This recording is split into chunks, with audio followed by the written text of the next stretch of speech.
Hey guys, and as you know, today is the day for another installment of the shows I watched as a kid series.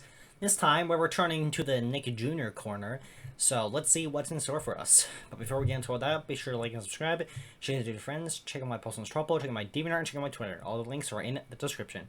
Let's start the video now. So the first show I'll be discussing in this video is called Peter Rabbit. Also, I'm sorry if you hear some rain in the background. Usually I like make my videos the windows closed, but now all of a sudden it's like kind of getting hard for me to breathe, especially if like the rain. So like I have to keep it a little bit open. So it's not gonna be big or anything or distracting, but like it's still there. Just hope you guys don't mind.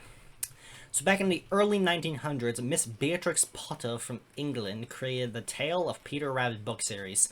The book series is about a young adventurous rabbit named Peter who would find trouble after sneaking into a garden owned by Mr. McGregor.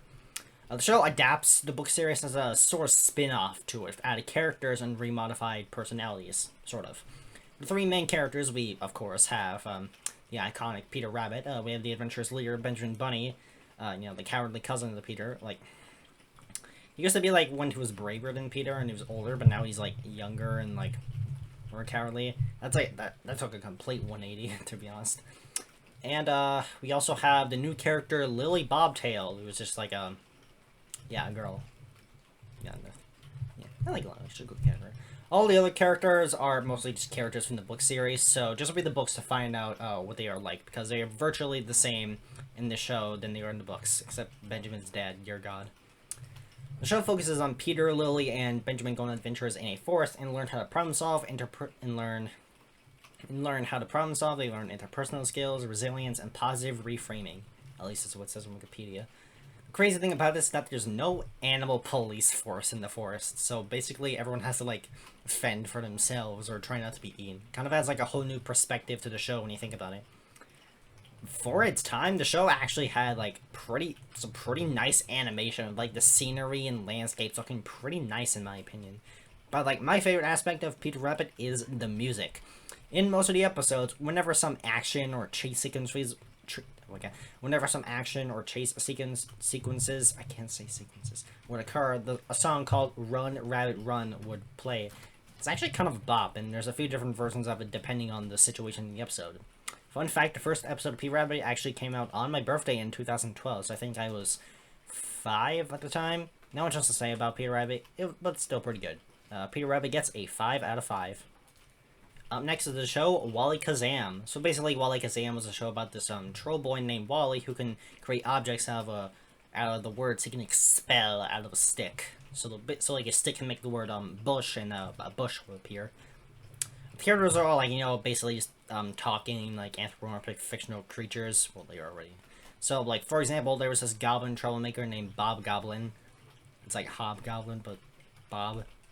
Get it? You get it? There was this ogre kid named Ogre Doug.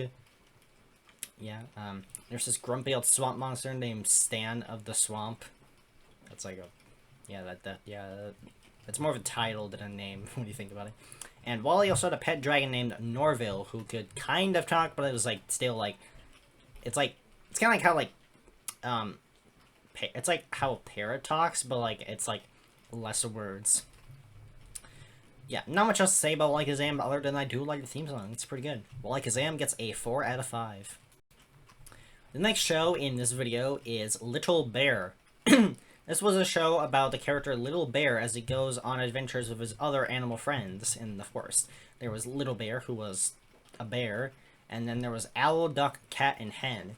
And there's also this human girl named Emily, but I literally don't remember her at all. I've seen a handful of episodes in my time, and like I never even heard of her before. I'm assuming that she, like from my memory, she doesn't even exist, but apparently she did, and I just was I watching the wrong episodes. Yeah, it's weird considering that, and it's also weird that she was a main character, so maybe I was just watching the random episodes. While I didn't watch much of the show, it's still fairly solid for like what I saw of it. So Little Bear gets a 4 out of 5. The next show is Olivia. So Olivia was a show where, every character was an anthropomorphic pig. Yeah, they're all pigs. Like he's a pig, she's a pig, they're pigs, everybody's a pig. It's crazy. It's like Peppa Pig, except like everyone's a pig. Yes, it's kind of a lame show when you think about it. Basically, the main character Olivia would try to solve problems, and occasionally she would imagine herself as a worker for a different job. So like she would imagine herself as a nurse, a tightrope walker. Yeah, there's basically anything when you think about it. Ballerina, yeah. The show primarily focuses on Olivia and her family, but sometimes the show branches out to Olivia's school and features her classmates and teachers. Not much else to say about the show. It's pretty straightforward. Olivia gets another 4 out of 5, but I'm thinking I get 3 out of 5 because I've never really been interested when it came on. And the last show I'll be talking about today is The Freshby Band. And now, not the cartoon version of it, The Freshby Band Spies, although that was actually pretty good too. I'm talking about the original live-action Freshby Band. Fun fact, I was originally going to talk about this when I first talked about Nick Jr. shows, but I pushed it over to here because, like, I don't know why. I just thought now's the time. Basically, the Freshby Band was a show about these 4 band members, Kiki, Twist, Marina, and Xiao, trying to solve problems in their lives together. It's kind of like Imagination Mover, except minus the whole warehouse imagination brainstorming stuff. Since the characters are all part of a band and are basically obligated to have at least one song in each episode, so like, yeah, but yeah, they are basically obligated to have like at least one song in each episode, because like, it's kind of like how Imagination Movies does it. It's like the same formula but different premises, kind of. Yeah, something strange that the show did was that they did a crossover with the characters from Yo Gabba Gabba in the 3rd season. Kind of a random thing to do, like, considering that it's Yo Gabba Gabba. But I guess, like, Yo Gabba Gabba was pretty popular at the time, so I think it makes sense. I don't know, when you have, like, a live-action cartoon, and then, like, Yo Gabba Gabba, and you put them together, it doesn't really... you don't really get, like, a mental image inside your head, like, about it.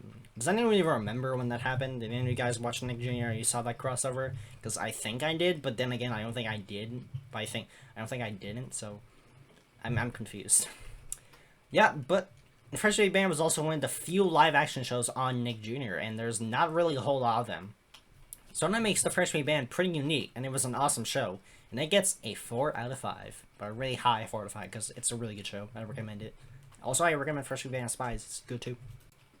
And that's all the shows for today. In the next video, I'll be talking about my favorite dinosaur show and maybe my favorite children's show of all time, Dino Dan Trek's Adventures. A show that I don't think a lot of people talk about. Like, seriously, I've like searched like for like 30 minutes on YouTube trying to find out if people have done a review on this show, and literally nobody's done it. They only posted like clips, full episodes, and then there's like the Dino Dan channel where like they basically just show promos for each of the episode. But then they end on a cliffhanger just so you can buy the episodes for yourself on Amazon Prime, and I think it's kind of like a cheap thing to do. I mean, we want a summary and not just like a cliffhanger ending. It's kind of a scummy thing to do when you think about it. Anyway, I hope you all will enjoy it. Thank you very much for watching this video. Be sure to like and subscribe, share it with your friends, check my Trouble, as well as check my Demon Art and my Twitter. The links are in the description. I also, yeah, if you're doing those 3 things, you're helping me a lot to reach 1,000 subscribers. And I will see you guys next time.